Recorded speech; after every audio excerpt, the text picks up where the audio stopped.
মধ্যপ্রাচ্যের উত্তপ্ত পরিস্থিতি আরও এক ধাপ ভয়াবহতার দিকে এগোচ্ছে। ইসরায়েলের সাম্প্রতিক হামলার জবাবে এবার সরাসরি ক্ষেপণাস্ত্র ছুড়েছে ইরান। সোমবার রাতেই দেশটির ভেতর থেকে ছোড়া একাধিক ক্ষেপণাস্ত্র শনাক্ত করেছে ইসরায়েলি সামরিক বাহিনী। এর সঙ্গে সঙ্গে দেশটির মধ্য ও দক্ষিণাঞ্চলে বাজতে শুরু করে সতর্কতামূলক সাইরেন। আকাশে আতঙ্ক, মাটিতে ছুটোছুটি। ইসরায়েলি সেনাবাহিনী জানিয়েছে, উত্তরাঞ্চলেও ক্ষেপণাস্ত্র হামলার সতর্কবার্তা ছড়ানো হয় কিছুক্ষণ আগে। ধারণা করা হচ্ছে এটি ইরানের নতুন কৌশলের অংশ, একসাথে একাধিক ফ্রন্টে চাপ তৈরি করা। সংবাদ মাধ্যম আল জাজিরার তথ্য অনুযায়ী গত 10 দিনে ইরানের শতাধিক ক্ষেপণাস্ত্র হামলায় ব্যাপক ক্ষতির মুখে পড়েছে ইসরায়েল। সবচেয়ে বেশি ক্ষতি হয়েছে দেশের কেন্দ্রীয় অংশে। আবার বারবার লক্ষ্যবস্তুতে পরিণত হয়েছে কৌশলগতভাবে গুরুত্বপূর্ণ হাইফা শহর। গত রোববারের এক হামলায় 2টি ক্ষেপণাস্ত্রের মধ্যে একটি সফলভাবে আঘাত হানে। যদিও সে সময় কোনো সাইরেন বাজেনি, পরে তদন্ত করে নিশ্চিত হয় ওটি ইরান থেকেই ছোড়া হয়েছিল।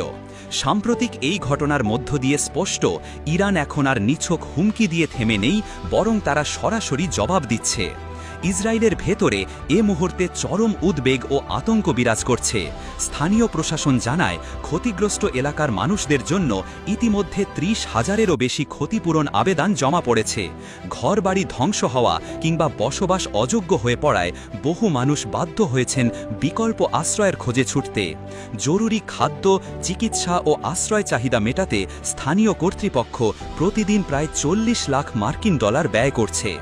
এদিকে ইরান কেবল ইসরায়েল নয়, যুক্তরাষ্ট্রকেও সরাসরি হুঁশিয়ার করছে। গত সপ্তাহে যুক্তরাষ্ট্র যে সামরিক হামলা চালিয়েছে, তার জবাবে এবার মুখ খুলেছেন ইরানের সামরিক শীর্ষ কর্মকর্তারা। ইরানি রাষ্ট্রীয় টেলিভিশন এক ভিডিও প্রকাশ করেছে, যেখানে দেখা যায় দেশটির সেনাবাহিনী প্রধান আমির হাতামি একটি অপারেশন রুমে জ্যেষ্ঠ কর্মকর্তাদের সঙ্গে কৌশলগত আলোচনা করছেন। ভিডিওতে তিনি বলেন, যতবারই আমাদের বিরুদ্ধে অন্যায় হয়েছে আমরা তার উপযুক্ত জবাব দিয়েছি, এবারও ব্যতিক্রম হবে না। তার এই বক্তব্য স্পষ্টতই যুক্তরাষ্ট্রের প্রতি ইঙ্গিত করে দেওয়া এক কড়া বার্তা। শুধু হাতামি নন, ইরানের সেনাবাহিনীর chief of staff Abdur Rahim মৌসবিও দিয়েছেন জোরালো বিবৃতি। তিনি বলেন, যুক্তরাষ্ট্র নিজেই এমন পরিস্থিতি তৈরি করেছে যেখানে আমাদের প্রতিক্রিয়া শুধু যুক্তিসঙ্গত নয়, বরং অপরিহার্য। আমরা কখনোই পিছু হটব না। বিশ্লেষকদের মতে এই ধরনের মন্তব্য কেবল প্রতিশোধ নয়, বরং পরবর্তী পদক্ষেপের দিকেও ইঙ্গিত দিচ্ছে।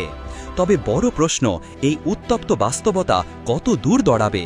সাম্প্রতিক কিছু প্রতিবেদনে দেখা গেছে ইরান ধাপে ধাপে সামরিক প্রস্তুতি বাড়াচ্ছে।